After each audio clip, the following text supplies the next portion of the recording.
Shalom, selamat pagi Bapak Ibu yang terkasih. Kita bersyukur bahwa pada pagi hari ini kita boleh dapat berkumpul di tempat kita masing-masing. Mari kita mulai doa pagi kita pada pagi hari ini dengan tanda kemenangan.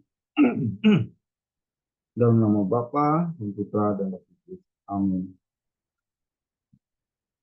Allah Bapa, Allah Putra dan Allah Roh Kudus. Kami sungguh mengucap syukur atas berkat-berkat yang Kau limpahkan pada kami. Sepanjang malam kami, Tuhan, Engkau berikan berkat perlindungan, sehingga kami boleh tidur dengan nyenyak, dan kami boleh bangun pagi pada hari ini untuk memuji dan memuliakan nama-Mu. Kiranya Tuhan, Kau urapi kami satu persatu pada pagi hari ini. Biarlah hati kami memuji dan menyembah-Mu, sebab Engkau adalah roh dan kebenaran bagi kami. Terima kasih Tuhan.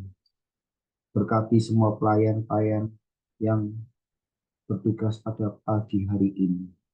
Terima kasih Tuhan. Amin. Dalam nama Bapa.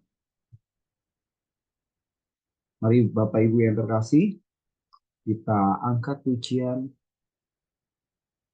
bersama-sama.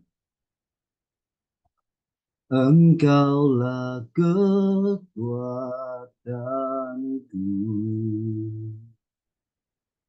tempat perlindunganku,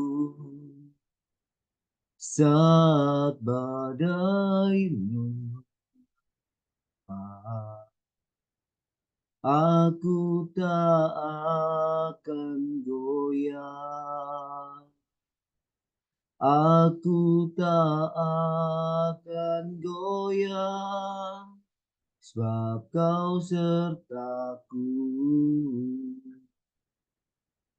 Sejauh langit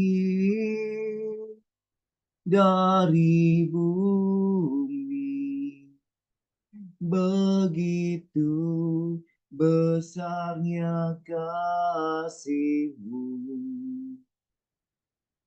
penuhi hati kami yang rindu menyembah-Mu,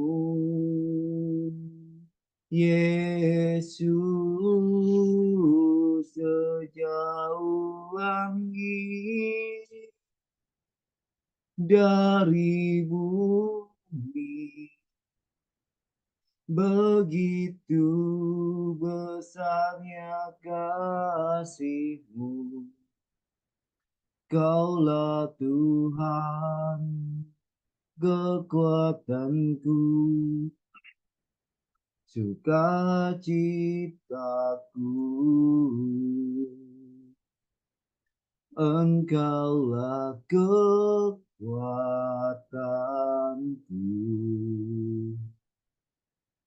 tempat perlindunganku,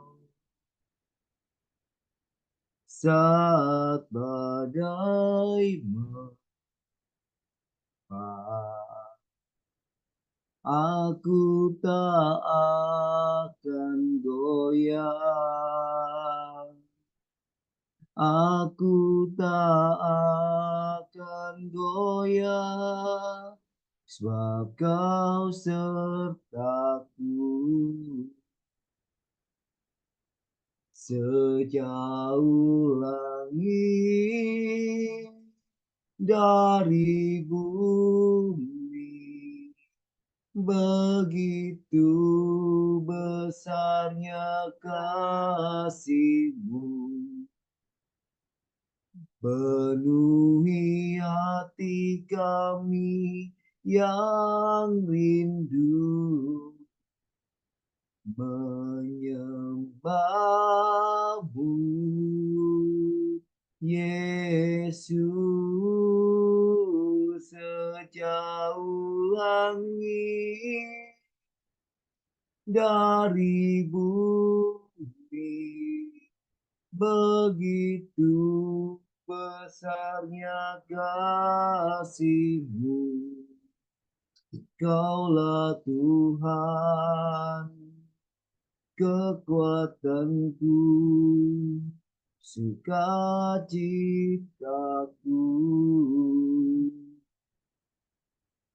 Sejauh langit dari bumi, begitu besarnya kasih-Mu. Penuhi hati kami yang rindu menyembah-Mu, Yesus. Sejauh langit dari bumi, begitu besarnya kasih-Mu. Kaulah Tuhan, kekuatanku, sukacitaku. Kaulah Tuhan, kekuatanku, sukacitaku. Kaulah Tuhan, kekuatanku, sukacitaku.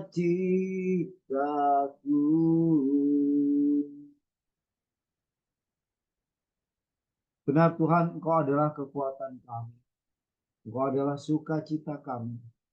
Engkau Tuhan Allah yang benar kami sembah. Engkau Tuhan Allah yang mencukupkan kami. Engkau yang memulihkan hidup kami.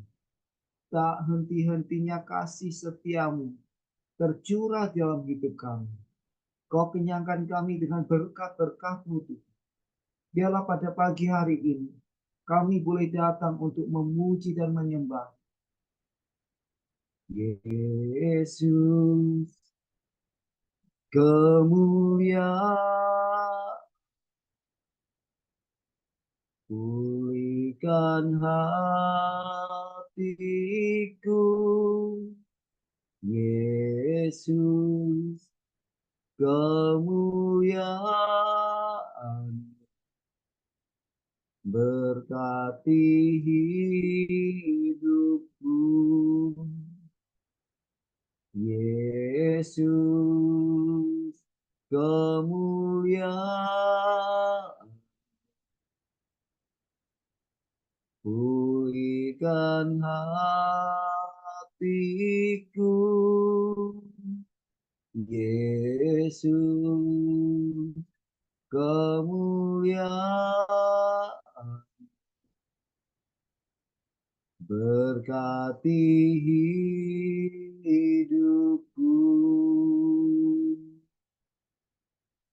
Segala pujian syukur bagimu. Kau hadir dalam hidupku. Kini ku datang sujud di hadapan-Mu, memuji-Mu, menyembah-Mu, Yesus. Ku menyembah-Mu. Segala pujian syukur bagimu. Kau hadir dalam hidupku. Kini ku datang sujud di hadapan-Mu, memuji-Mu, menyembah-Mu, Yesus. Ku menyembah-Mu. Segala pujian, segala pujian, syukur bagimu. Kau hadir dalam hidupku, kini ku datang sujud di hadapanmu, memujimu, menyembahmu. Yesus, ku menyembahmu. Yesus, ku menyembahmu. Yesus, ku menyembahmu.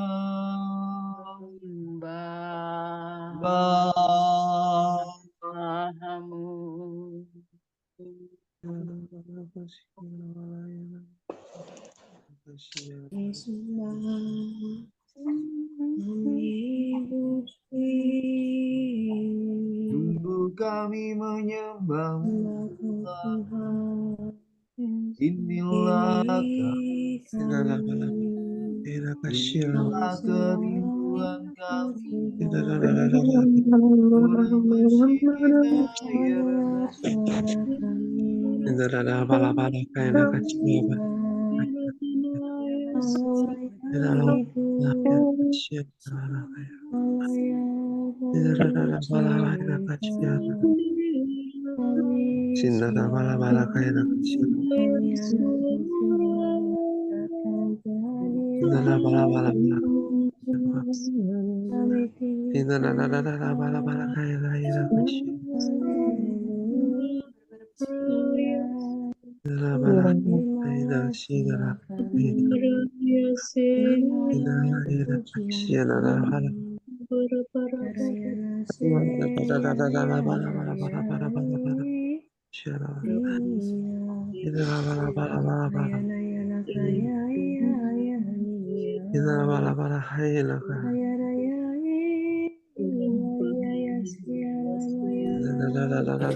Mari kita masuk dalam Allah Bapa, Allah Putra, dan Allah Roh Kudus. Kami sungguh ucap syukur pada pagi hari ini. Sekarang saatnya Tuhan, kami mau duduk diam. Kiranya Kau berkati anak-Mu J. Christine. Kau urapi dia, kuduskan, tahirkan dia Tuhan.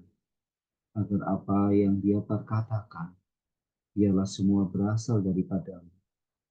Berbicaralah sepenuh-penuhnya, sebebas-bebasnya Kau pakai anak-Mu J. Christine ini untuk menyampaikan firman. Biarlah kami boleh duduk diam di bawah kaki-Mu Tuhan. Terima kasih Tuhan Yesus. Amin.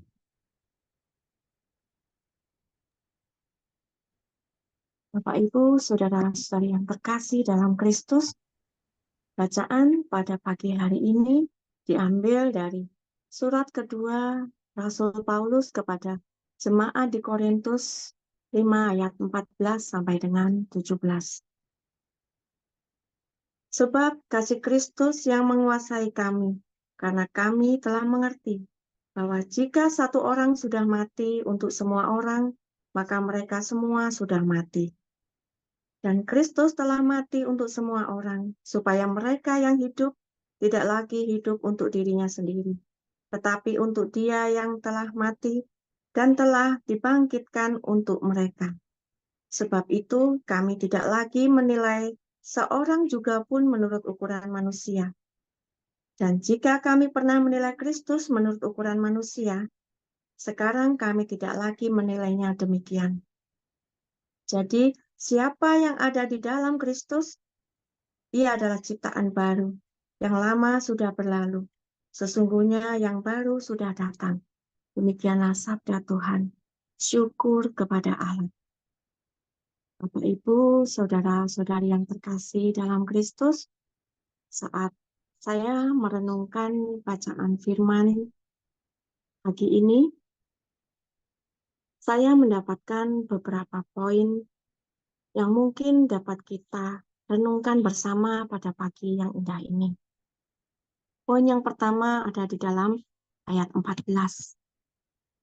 Tentang kasih-Nya yang besar. Tuhan adalah kasih. Dia mengasihi kita dan Dia mengejar kita dengan kasih itu. Dan ketika kita mengalami kasih-Nya, kita dapat membagikan kasih itu kepada semua orang yang ada di sekitar kita. Dan ketika kita mengalami kasih-Nya, kita harus bisa berpandangan seperti Dia yang mengasihi kita, tanpa memandang apa yang mereka perlakukan kepada kita. Kita tetap harus memandang seperti Yesus memandang kita, walaupun kita sering menyakiti dengan dosa-dosa kita. Dahulu kita hidup dalam dosa dan tidak tahu kebenaran serta keselamatan. Tetapi setelah ditebus oleh pengorbanan Kristus itu, maka kita menjadi manusia baru. Ada perintah Tuhan buat kita semua di dalam Yohanes 13 ayat 34. Aku memberikan perintah baru kepada kamu, yaitu supaya kamu saling mengasihi. Sama seperti aku telah mengasihi kamu, demikian pula kamu harus saling mengasihi. Orang yang sudah menerima kasih-Nya dan memberikan diri dituntun oleh kasih Kristus akan selalu terlibat dalam pelayanan pendamaian manusia dengan Allah. Maka kita jalankan perintah Tuhan ini sebagai ucapan terima kasih kita atas kasih-Nya yang begitu besar kepada kita semua. Poin yang kedua adalah hidup kita bukan lagi menjadi milik kita, tetapi milik Kristus. Ini diperkuat dalam Galatia 2 ayat 20 yang berbunyi, namun aku hidup tetapi bukan lagi aku sendiri yang hidup, melainkan Kristus yang hidup di dalam aku. Dan hidupku yang kuhidupi sekarang di dalam daging adalah hidup oleh iman dalam Anak Allah yang telah mengasihi aku dan menyerahkan dirinya untuk aku. Jelas dikatakan bahwa hidup yang kita hidupi dalam daging sekarang ini adalah hidup dalam iman diarahkan oleh Kristus. Poin yang ketiga atau yang merupakan poin yang paling penting adalah tentang ciptaan baru. Ini mungkin sudah pernah kita dengarkan tentang Yakub dalam Komsel Jumat 2 minggu yang lalu yang dibawakan oleh Cik Vila dan Pak Paulus. Menjadi manusia baru atau ciptaan baru adalah menjalani kehidupan yang bergantung kepada Allah, bukan pada kekuatan kita sendiri. hidup yang mengaplikasikan kasih Allah dan meninggalkan segala hal-hal yang buruk yang tidak berkenan kepada Allah dan kembali kepada jalan kebenaran. Sebagai ciptaan baru berarti lebih dari pengakuan percaya, tapi ikut merasakan penderitaan dan kematian Yesus di atas kayu salib. Maka dengan kata lain, kita bersama-sama dengan Yesus telah menyalibkan segala dosa dan pelanggaran kita. Bapak, Ibu, saudara-saudari yang terkasih dalam Kristus, saat kita tak berdaya atau lemah di dalam menghadapi pergumulan atau kedagingan kita, yang perlu kita ingat adalah Allah selalu setia menemani kita dan selalu mengejar kita dengan kasih-Nya. Itu harus kita pegang teguh. Itu adalah sumber kekuatan kita. Kata kuncinya adalah fokus kepada Allah, bukan kepada apa yang kita hadapi. Saat menghadapi gesekan-gesekan dalam kehidupan, di tengah masyarakat, ataupun dalam pekerjaan, ataupun di dalam pelayanan, perlihatkanlah pola pikir ciptaan baru kita, yaitu tidak mudah tersinggung, tidak gampang marah, ataupun menghakimi orang lain. Tidak mementingkan diri sendiri. Belajarlah mendahulukan orang lain. Memiliki sifat rendah hati, selalu mau belajar, rela menerima teguran, dan mudah memaafkan. Jangan mau menang sendiri. Kalimat-kalimat seperti contohnya, memang saya dari dulu seperti ini, atau memang sifat saya seperti ini, atau memang kemampuan saya hanya sebatas ini. Kalimat seperti itu harus kita buang jauh-jauh.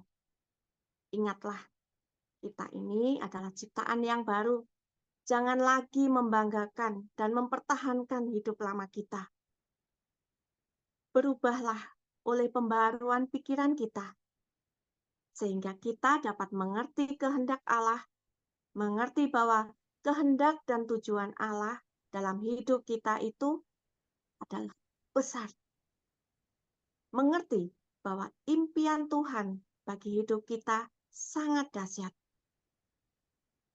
Dia tidak merencanakan hidup yang biasa-biasa saja buat kita. Karena itu, hiduplah sebagai ciptaan baru. Ada beberapa perjuangan dan penderitaan yang pasti dialami bagi orang percaya. Jadi sebagai orang percaya, kita tidak mungkin hidupnya mulus-mulus aja, tidak ada rintangan. Contoh-contoh perjuangan yang kita hadapi sebagai orang percaya adalah yang pertama, perjuangan melawan dosa. Ada dalam Ibrani 12 ayat 4. Dalam pergumulan kamu melawan dosa. Kamu belum sampai mencucurkan darah seperti Yesus. Contohnya, penipu yang berjuang tidak menipu lagi. Pembohong harus berjuang untuk jujur. Yang kedua, perjuangan melawan kerajaan kegelapan. Ada di dalam Efesus 6 ayat 12. Karena perjuangan kita bukanlah melawan darah dan daging, tetapi melawan pemerintah-pemerintah, melawan penguasa-penguasa, melawan penghulu-penghulu dunia yang gelap. Ini melawan roh-roh jahat di udara. Maka kita mesti berhati-hati, kita harus rajin membaca firman sebagai kekuatan kita untuk melawan roh-roh jahat di udara. Perjuangan yang ketiga ialah melawan keinginan daging, ada di dalam 1 Petrus 2 ayat 11. Saudara-saudaraku yang kekasih, aku menasehati kamu, supaya sebagai pendatang dan perantau, kamu menjauhkan diri dari keinginan-keinginan daging yang berjuang melawan jiwa. Perjuangan yang keempat adalah melawan keinginan dunia. Ada di dalam 1 Yohanes 2 ayat 16. Sebab semua yang ada di dalam dunia, yaitu keinginan daging dan keinginan mata, serta keangkuhan hidup, bukanlah berasal dari Bapa, melainkan dari dunia. Karena kita ciptaan baru Bapa, maka kita harus sesuai dengan keinginan Bapa. Penderitaan yang kelima adalah penderitaan sebagai seorang Kristen. Ada di dalam 1 Petrus 4 ayat 16. Tetapi jika ia menderita sebagai orang Kristen, maka janganlah ia malu, melainkan hendaklah ia memuliakan Allah dalam nama Kristus itu. Yang keenam ialah ujian api yang menempa. Ada di dalam 1 Petrus 1 ayat 7. Maksud semuanya itu ialah untuk membuktikan kemurnian imanmu yang jauh lebih tinggi nilainya daripada emas yang fana, yang diuji kemurniannya dengan api, sehingga kamu memperoleh puji-pujian dan kemuliaan dan kehormatan pada hari Yesus Kristus menyatakan dirinya. Contoh, dibentuk kita untuk menjadi lebih sabar. Sebagai manusia pasti mengalami pergumulan. Kita harus melihat pergumulan sebagai teguran Tuhan secara nyata, sebagai pernyataan kasih-Nya untuk memanggil kita lebih dekat kepadanya. Pertanyaan penting bagi kita, sadarkah kita bahwa setiap penyelewengan atau pelanggaran dalam hati, dalam pikiran, ataupun melalui perbuatan, baik secara pribadi maupun secara berkelompok, secara bermasyarakat, itu sangat mendukakan hati Tuhan, kekasih kita. Di mana kita berada sekarang? Kita bisa introspeksi masing-masing. Apakah kita masih berada dalam persekutuan yang mesra dengan Allah kekasih kita? Ataukah kita meninggalkan kekasih kita dan telah mengikat diri dengan kekasih-kekasih yang lain? Maka kesimpulan dari bacaan pagi ini mengingatkan kita semua yang hadir saat ini adalah ciptaan baru. Dahulu kita hidup dalam dosa, kotor, dan tidak tahu kebenaran dan keselamatan. Tetapi setelah ditebus oleh pengorbanan Kristus, kita menjadi manusia baru. Kita masuk dalam golongan orang-orang yang diselamatkan. Artinya, kita tidak hidup lagi dengan cara-cara lama yang berkubang dosa.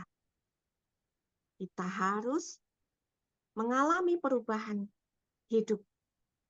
Ukuran diri kita dan ukuran orang-orang yang ada di sekitar kita adalah darah Kristus yang di atas kayu salib. Maka kita tidak boleh memandang rendah orang lain. Kita semua di hadapan Tuhan adalah sama. Sama-sama berharga, sama-sama ditebus dengan darahnya di atas kayu salib. Mari kita tetap setia menjalankan 5 senjata, yaitu puasa, membaca firman, rosario, ekaristi, dan pengakuan dosa. Dan jangan lupa sediakan waktu untuk bergumul dengan Tuhan dalam melewati hari-hari kita, supaya kita bisa berhikmat dan benar-benar mempunyai pikiran dan perbuatan yang baru sesuai dengan kehendak Tuhan. Terima kasih, Tuhan Yesus memberkati. Mari kita tutup dengan doa. Allah Bapa di surga, kami mengucapkan syukur dan terima kasih Bapa, karena di pagi yang indah ini, Engkau izinkan kami bersama-sama berkumpul untuk memuji, menyembah, dan mendengarkan suara-Mu. Bapa, melalui firman-Mu ini, Engkau mengingatkan kepada kami bahwa kami semua adalah ciptaan baru. Kami adalah manusia baru yang Kau sayangi. Kami merasakan kasih-Mu begitu besar atas kami ya Bapa. Ubahlah kami dari hari ke hari ya Bapa, sesuai dengan kehendak-Mu. Curahkanlah Roh Kudus-Mu atas kami, supaya semua perkataan dan perbuatan kami benar-benar hanya berasal dari-Mu dan mencerminkan kehidupan manusia baru. Sehingga semua yang kami ucapkan dan perbuat benar-benar hanya untuk kemuliaan nama-Mu, sehingga nama-Mu semakin besar dan nama kami semakin kecil, dan kami boleh disebut sebagai anak-anak pemilik kerajaan surga, dan kami siap mewartakan kabar sukacita dimanapun Kau tempatkan kami. Ubah hati kami ya Bapa, balut hati kami dengan kasih-Mu, supaya kami juga bisa menebarkan kasih kepada semua orang yang ada di sekitar kami, sehingga kami benar-benar menjadi manusia baru mulai hari ini ya Bapa. Bapa, kami juga berterima kasih Kau satukan kami menjadi dalam keluarga komunitas pemulihan hati melalui bimbingan Pak Paulus dan Civila yang selalu setia membantu kami, mengingatkan kami untuk mendekat kepadamu. Berkatilah setiap pelayanan Pak Paulus, Civila, dan semua kami para pelayanmu, dan semua anggota keluarga-keluarga KPH, supaya kami dapat melayani dengan tulus dan dengan kasih-Mu. Karena kami semua adalah manusia baru, Kau jadikan kami satu saudara, maka Kau satukan kami di dalam kasih-Mu. Bapa, kami juga berdoa untuk Komsel PH Kids nanti malam. Engkau sendiri akan memanggil anak-anak pemilik kerajaan surga hadir pada malam hari nanti. Engkau sendiri akan mencurahkan Roh Kudus kepada mama, papa rohani, kakak rohani, dan anak-anak yang hadir nanti malam. Biarlah semua acara PH Kids nanti malam benar-benar hanya untuk kemuliaan nama-Mu dan hanya Roh Kudus-Mu yang bekerja. Tidak ada kuasa-kuasa yang lain yang akan mengganggu. Karena kami percaya kuasa-Mu lebih besar dari apapun yang ada di dunia ini. Bapa, masih banyak doa-doa yang belum kami sampaikan. Tapi kami percaya Engkau akan memberikan yang terbaik buat kami semua dan keluarga kami. Doa yang jauh dari sempurna ini kami panjatkan dengan perantaraan Yesus Kristus, Juru Selamat kami. Mari kita satukan dengan doa komunitas pemulihan hati. Ya Yesus, kepada hati-Mu yang maha kudus, kami benamkan diri kami dan setiap jiwa-jiwa yang ada dalam komunitas pemulihan hati dan peserta saat teduh pagi ini. Juga setiap anggota keluarga kami, seluruh hidup dan pergumulan kami. Apapun yang kami alami saat ini, kami mau serahkan dan persembahkan kepada hati-Mu yang maha kudus. Hati kudus Yesus, kasihanilah kami. Hati kudus Yesus, selamatkanlah keluarga kami. Hati kudus Yesus, bebaskanlah kami dari segala yang jahat. Darah suci Yesus, basuhlah kami. Roh Kudus, penuhilah kami. Kemuliaan kepada Bapa dan Putra dan Roh Kudus, seperti pada permulaan, sekarang, selalu, dan sepanjang segala abad. Amin. Dalam nama Bapa dan Putra dan Roh Kudus. Amin. Mari kita foto. Silakan dibuka kameranya. Oke, saya foto ya. 1, 2, 3. 1, 2, 3. Selamat pagi, Tuhan Yesus memberkati.